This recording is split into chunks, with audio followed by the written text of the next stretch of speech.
Tired of dealing with annoying flies, fruit flies, and gnats in your home? The Zevo Flying Insect Trap is your ultimate solution. Don't wait. Check out the link in the video description now to get your Zevo Flying Insect Trap on Amazon and enjoy a bug-free home today. The British monarchy has undergone substantial change over the last few years, with the death of the beloved Queen Elizabeth and the departure of the Duke and Duchess of Sussex, who left the UK for a new life in the US. But amid all the disruption, one hard-working member of the royal family has seen her star continue to rise, the Duchess of Edinburgh.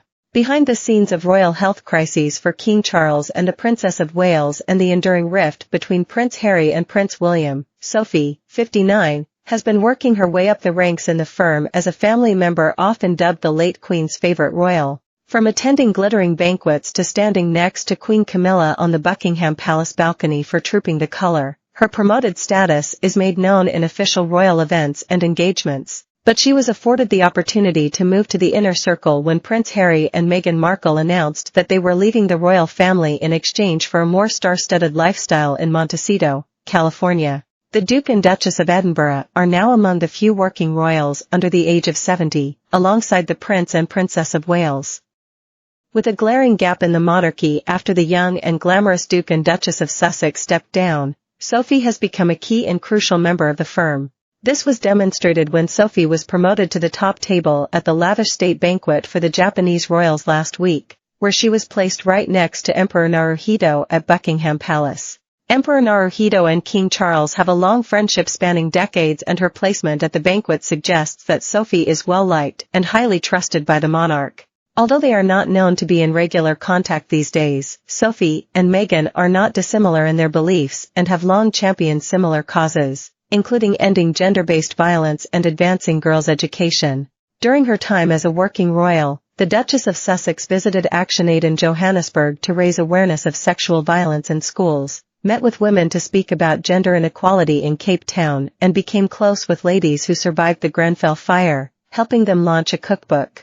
She also more recently spoke on International Women's Day in March about being bullied online when she was pregnant, and spoke at a Women in Leadership event in Nigeria during her quasi-royal tour of the nation. Similarly, Sophie flew to Sierra Leone in 2020, where she visited a women's center, and addressed sexual and gender-based violence, supported survivors, and championed the role of women in peace-building. 2 months later, the Duchess traveled to the Republic of South Sudan and visited various initiatives to protect the safety of girls and women. She also made a surprise visit to Iraq in 2023 as part of her work championing the survivors of conflict-related sexual violence. Royal expert Richard Fitzwilliams, who described Sophie as cheerful, dedicated, and attentive, said that she has always been the achiever.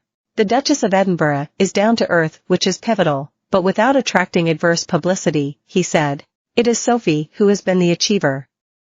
In recent years she has visited Kosovo, South Sudan, Iraq and Ukraine, as well as the Democratic Republic of the Congo and other African countries meeting victims of gender-based sexual violence. Sophie is active on the ground in this area, as shown in her visit to Sierra Leone in 2020, which is an excellent example of what working members of the royal family can achieve. However, in contrast, he suggested that the Duchess of Sussex is a very different character to the Duchess of Edinburgh, claiming that while Meghan is self-obsessed, Sophie prefers to get on with it. He told Female, Sophie was famously a confidant of the late Queen, and King Charles knows he can trust her implicitly.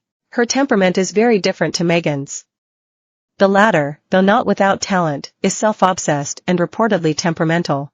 Sophie is attached to nearly 70 organizations. Meghan only had a few patronages, Harry had a few more, and they chose to give them up to make a new life elsewhere. Sophie and Edward do not seek publicity or praise. Like Princess and they get on with it, are trusted, do a lot of good and not just for themselves, as the Sussexes do.